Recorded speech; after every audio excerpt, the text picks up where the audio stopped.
Hello students, I am Sonali Kelkar from City International School, and today we are going to do the revision of the chapter Why Do We Fall Ill, right? So let's start today's revision. Question number 1. List any 3 reasons why you would think that you are sick and ought to see a doctor. If only one of these reasons are present, would you still go to the doctor? Why or why not? So this is a very simple question. When do we feel sick? See, there are certain symptoms which are very obviously, if you have a high fever and that fever is not going, it is persisting for 2-3 days, then you have to go to the doctor and sort out what is the disease.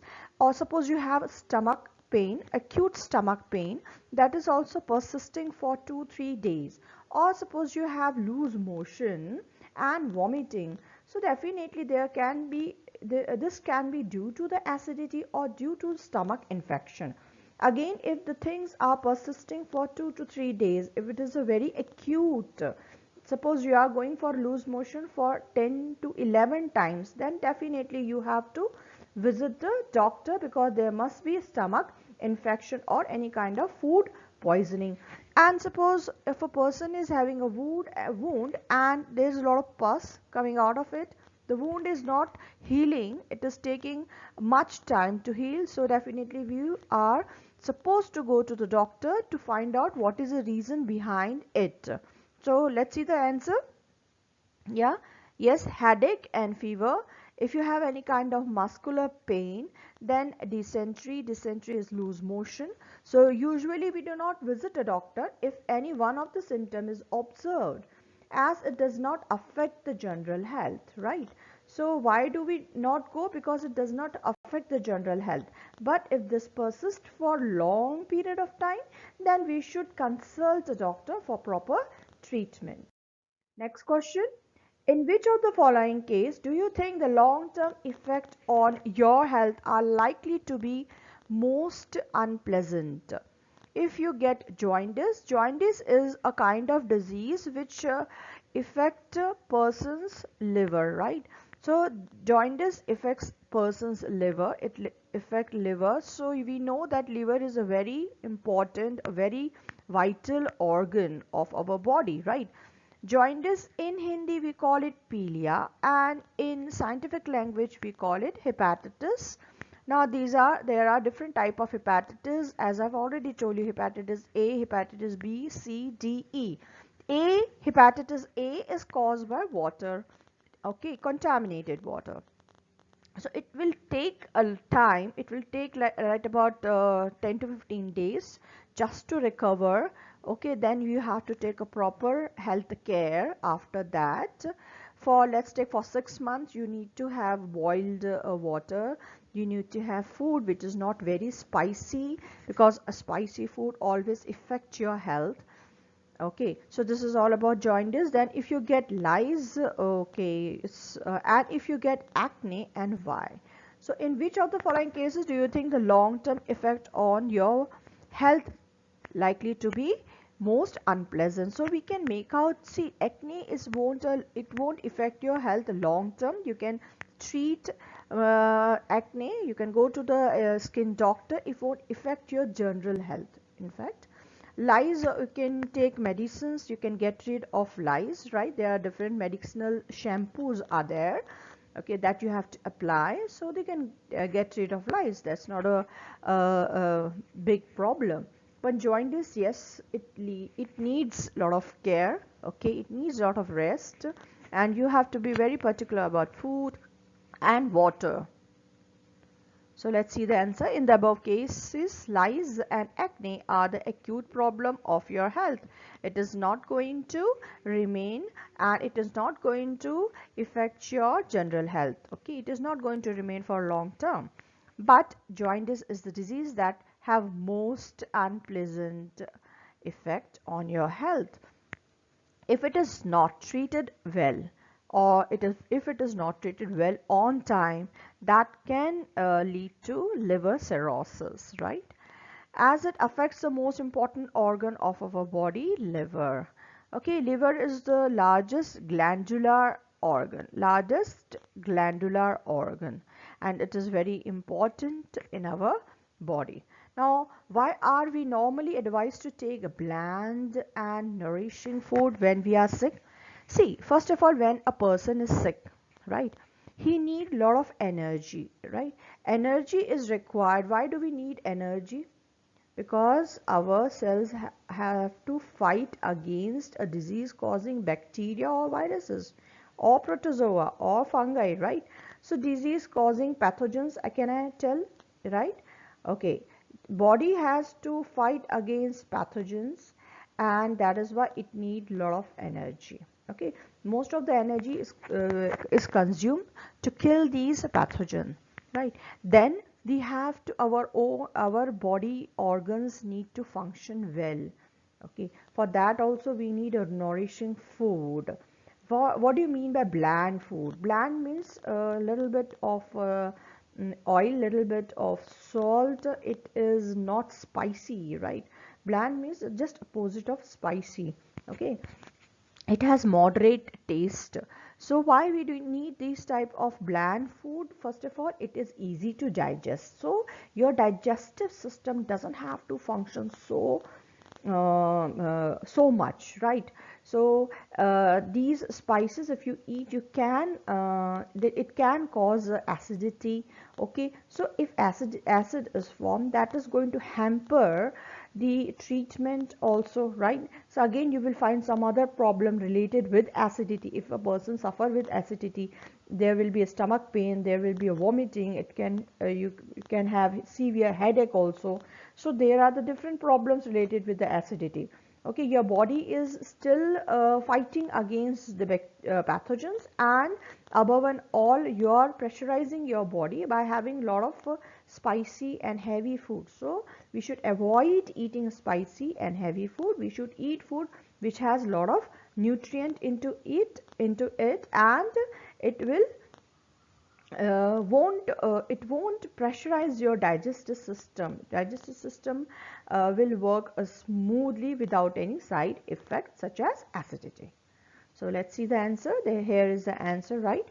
It is advised to take bland and nourishing food when we are sick because our body needs energy to release cells to overcome the infection, wear and tear of our body organ, right? So overcome the infection, to overcome the wear and tear of a body organ, we need a lot of energy.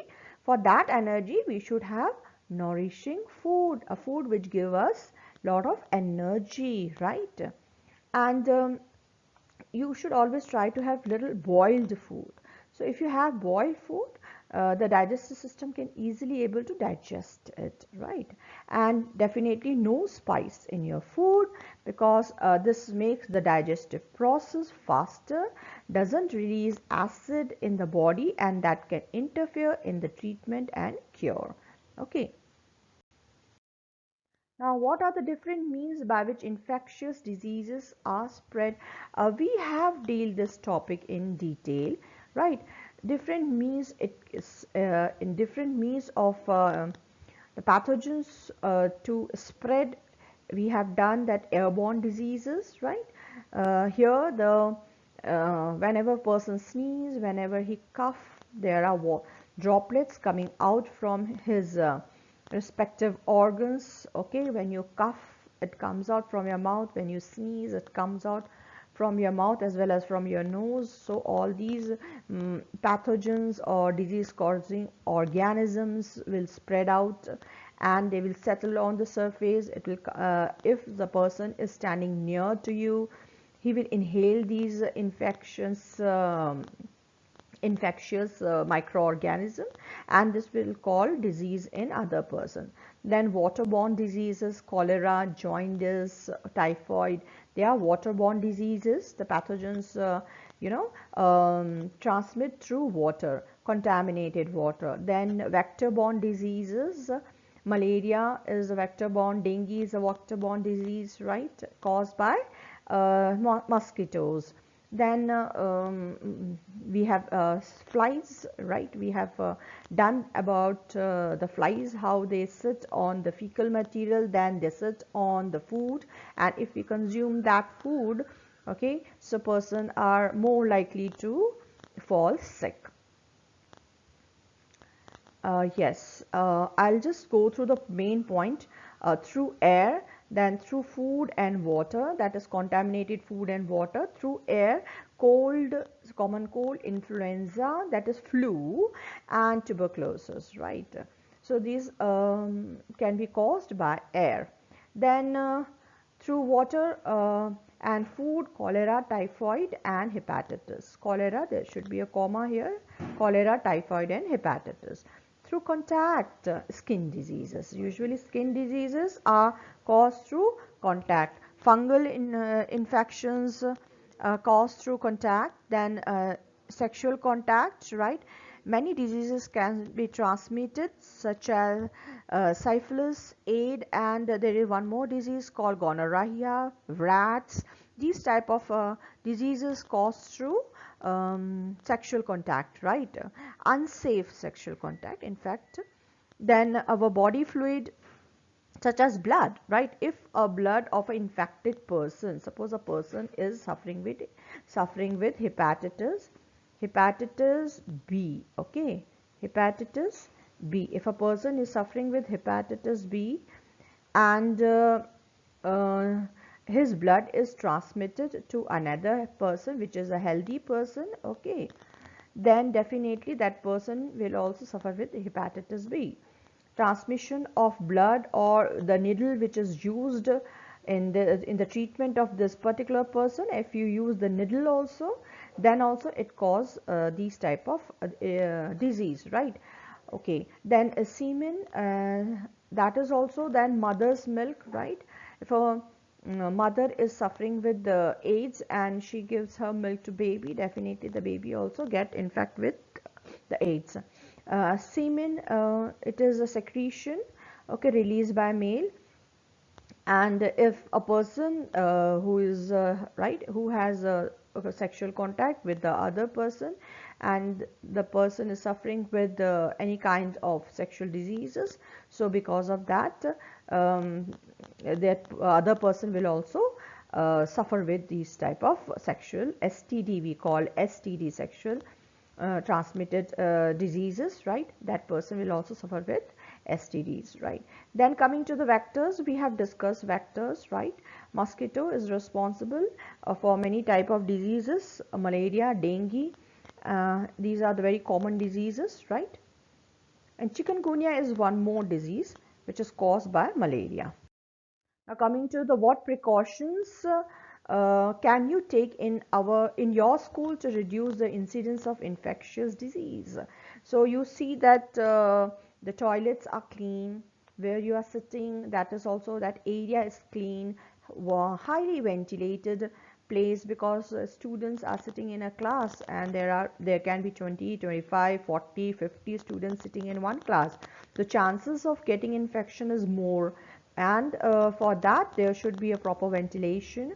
It should be clean, it should be sanitized. Then when you eat food, you have to wash your hands, and then you have to sanitize your hand, and you have to take care of your health whenever you have little bit of cold, okay, or you're having any kind of infectious diseases. You shouldn't go to school, you should sit at home, okay, so that other students, okay, they remain unaffected because of you. So let's see the answer. Yes, you have to use a handkerchief, right? While you cough or sneeze, you should wash your hands, stay home. If you suffer with any kind of infectious disease, you have to vaccinate yourself, okay, and keep school surrounding neat, clean, and checking for the stagnant water. This is also very important. This depends on community health, right? So what are the immunization program available at the nearest health center in your locality? Which of these diseases are the major health problem in your area? Immunization program, we will see, it is a program where we give vaccination against different diseases, right? and different infectious diseases. In fact, the vaccination should be given to a child. It start right from the, you can say right from the first day, okay, the first day of when the child is born, right? So first day nowadays they give hepatitis A and B, right? And then third or fourth day they give tuberculosis vaccine, and then it goes on. Vaccines against measles, mumps, rubella, we call it MMR, measles, mumps and rubella, right? Then polio vaccination, you must have heard Airborne Zindagi. So this is polio vaccination, should be given to child till he attains 5 years of age, right? Till he becomes 5 years old, he has to be given vaccination, or we call it polio drops also. Now the vaccinations are available, otherwise polio drops should be given. Jaundice, we know that jaundice, hepatitis A, whenever we talk about jaundice, that is hepatitis A. So hepatitis A vaccines are also available, so that should be given to child. Diphtheria, pertussis and tetanus, together it is known as DPT. So in one shot of vaccine, you are immunized by these three highly dangerous or highly fatal diseases: diphtheria, pertussis and tetanus, right? Then typhoid vaccine should be given after every 3 years, right? After every 3 years. Suppose you have taken in the year 2020, so in the year 2023 you are supposed to take another vaccine of typhoid. Hepatitis B, there are different doses of hepatitis B and the booster doses also there, right? So almost at the age of you can say 15 years, your vaccination program is done, right? So from above, typhoid and jaundice create major health problem. What are the diseases which create major health problem? That is typhoid and jaundice creates major health problem. Now what is immunization? We know that immunization is a program in which the person is given vaccinations of different diseases, right? So that is an immunization program. Fine. So method to boost your immune system. Let me take pen. Method to boost your immune system with the help of vaccines that help the body to fight against infectious diseases. So this is what is the immunization program. As I've told you, it starts right from the first or the second day. It depends upon hospital to hospital, doctor to doctor. First day or second day when the baby is born till he attains or she attains 15 years of age. Okay. So how many times did you fall ill in the last 1 year? So this is quite personal question, and that you have to tell by your own, you have to write by your own what are the illnesses, right? So here I have written the answer.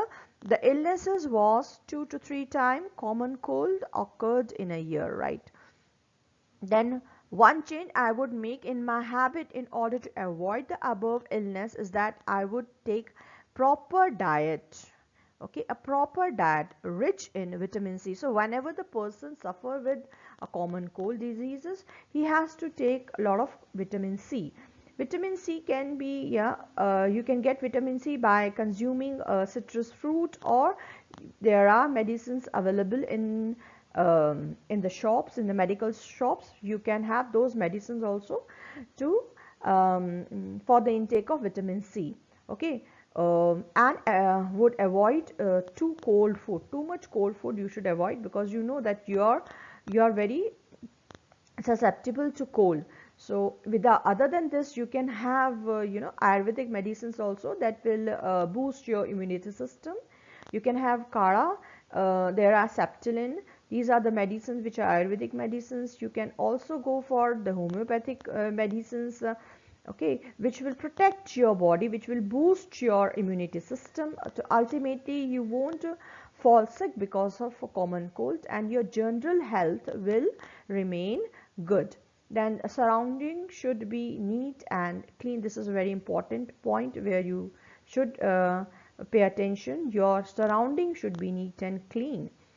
Okay, then question number 8, a doctor, nurse or health worker is exposed to more sick people than others in the community. Find out how he or she avoids getting sick herself and himself. Very important, because we know that the health worker, the nurses and the doctor in present scenario, we know we are suffering with pandemic, that is corona, and these health workers should utmost take care of their health. So whenever they exposed to sick people, they should put all type of different type, special type of clothes, okay, disposable hand gloves, and they put mask, okay, keep that will, okay, protect them from pathogens, diseases. Then after they treat these patients, they should sanitize their hand, they should sanitize the whole body, in fact not even hand, and whatever clothes that they have wear, that should be thrown out, or that should be sanitized or sterilized, right? So that precaution they have to take. Then they have to take care of their health, they should eat good food, nutritious food, right? So these are the certain things they have to take care. Now conduct a survey in your neighborhood to find out what the three most important diseases are. Suggest three steps that would be taken by your local authority, okay, and to bring down the incidence of these diseases, right? So there shouldn't be a full stop here. Now it's a very summarized answer given over here. Malaria, yes, we know it's very common diseases, typhoid and cough and cold. Okay, malaria, clean surrounding, we should keep our surrounding clean. If there is a stagnant water, right, you shouldn't you should use few kinds of fishes that eats larva of mosquito, or you can put certain kind of oils on that in that stagnant water, okay. So or else don't allow water to be there, okay. Then typhoid, drink clean water, very neat and clean boiled water. And cough and cold, that is childhood immunization, and for that you need to work out to um, boost your immune system, to improve your immune system. So that we have already discussed, how to improve your immune system. Then a baby is not able to tell his or her caretaker that he and she is sick. What would help us to find out that the baby is sick? If baby cries a lot, right, and there is a loose motion, if there is a fever, then we can make out that baby is sick. What is sickness?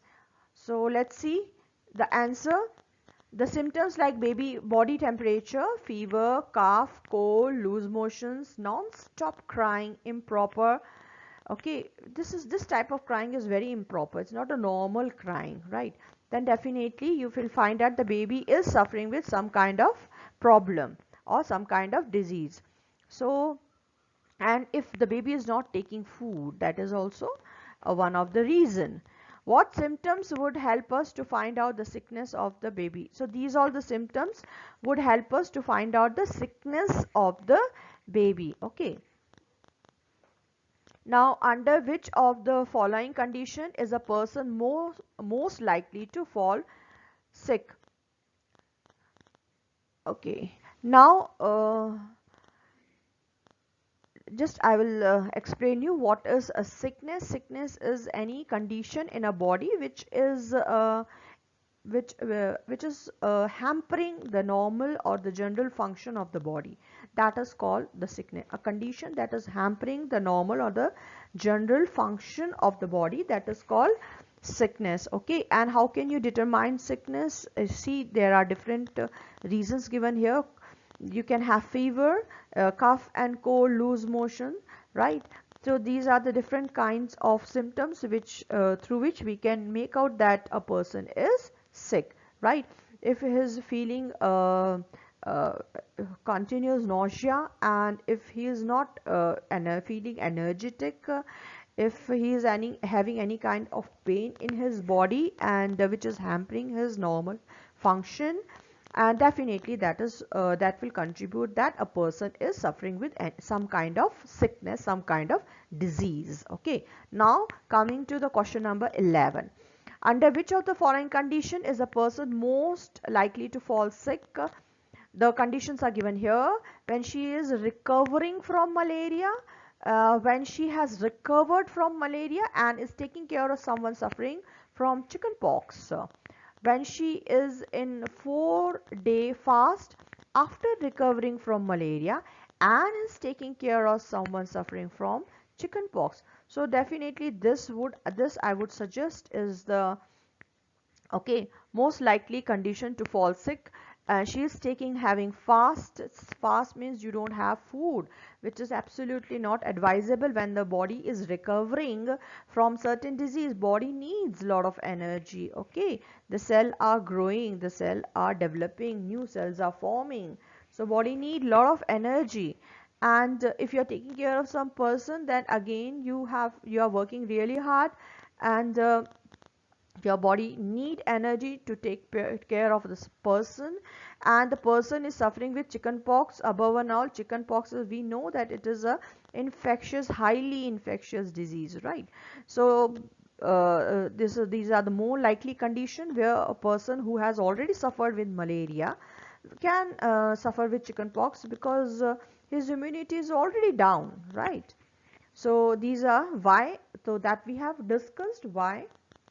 Okay, so here you can write down the answer. Now coming to the next question.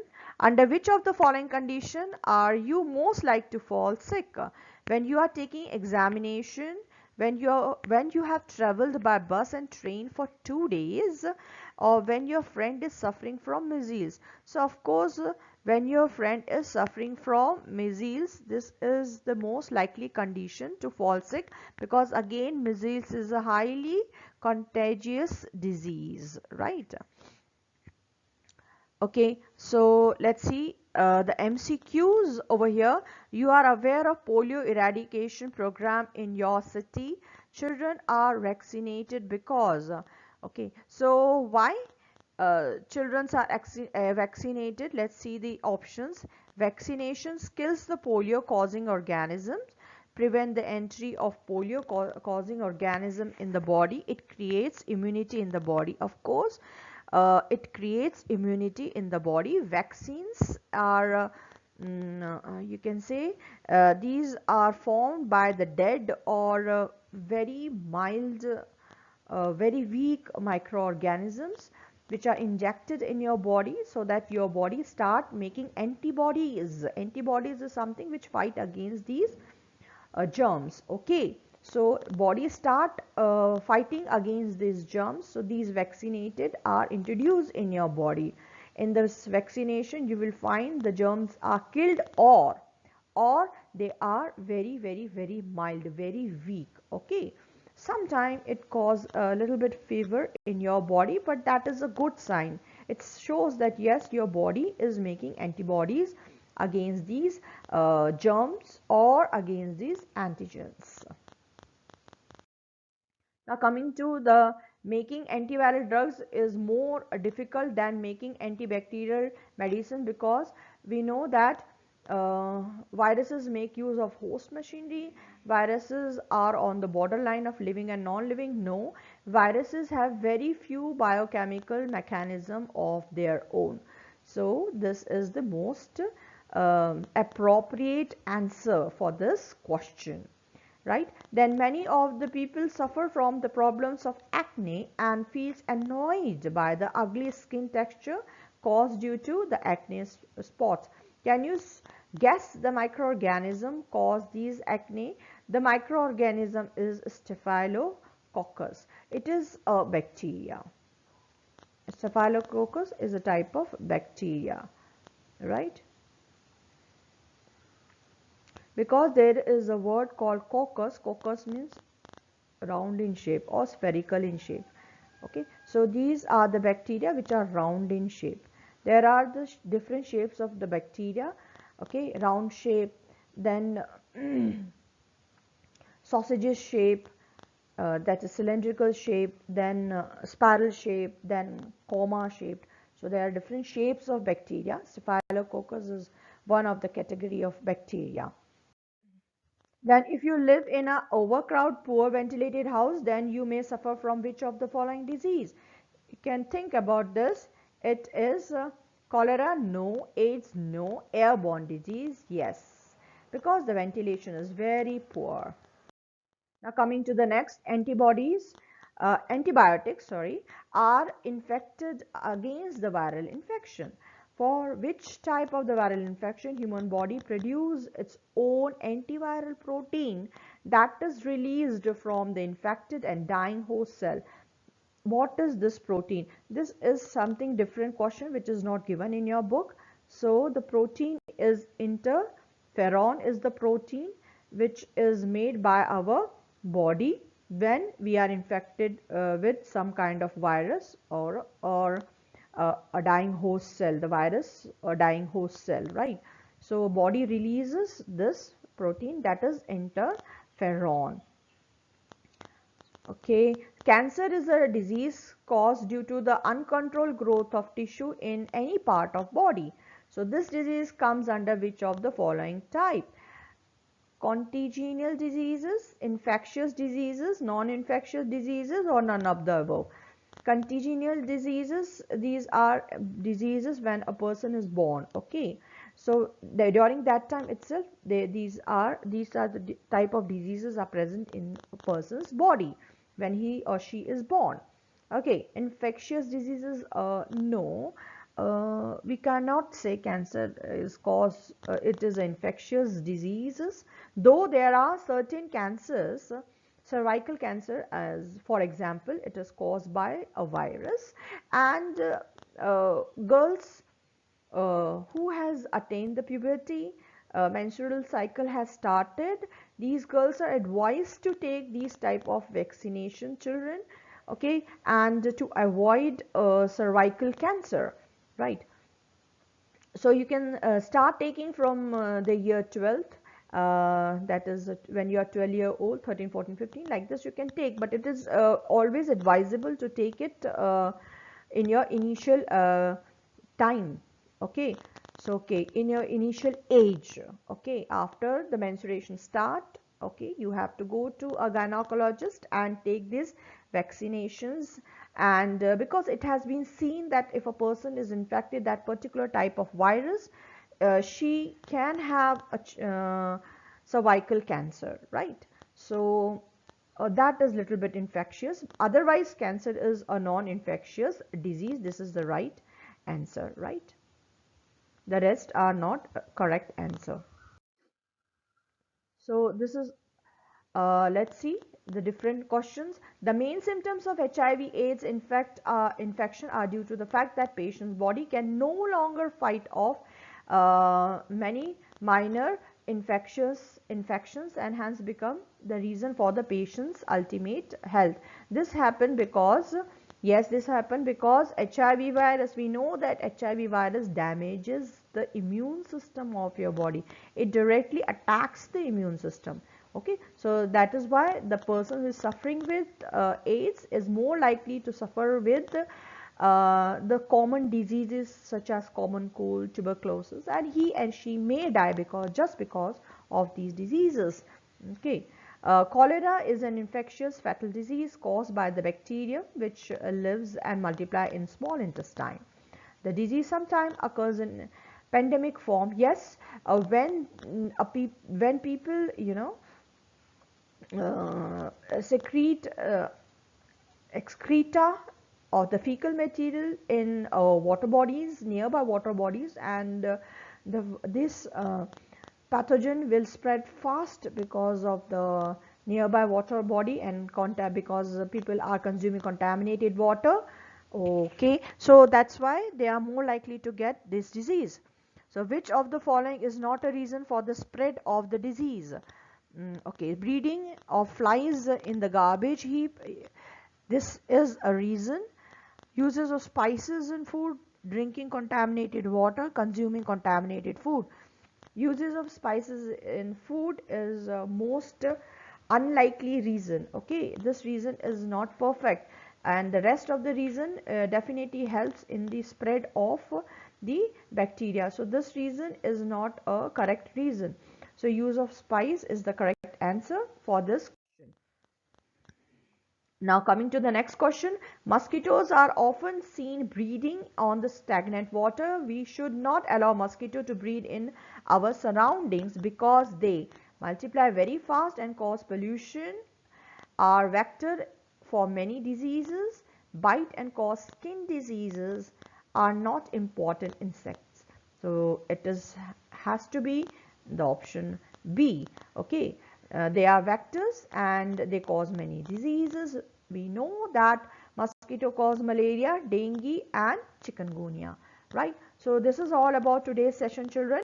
Practice today's topic and thank you so much. In the next session we are going to start with the new chapter.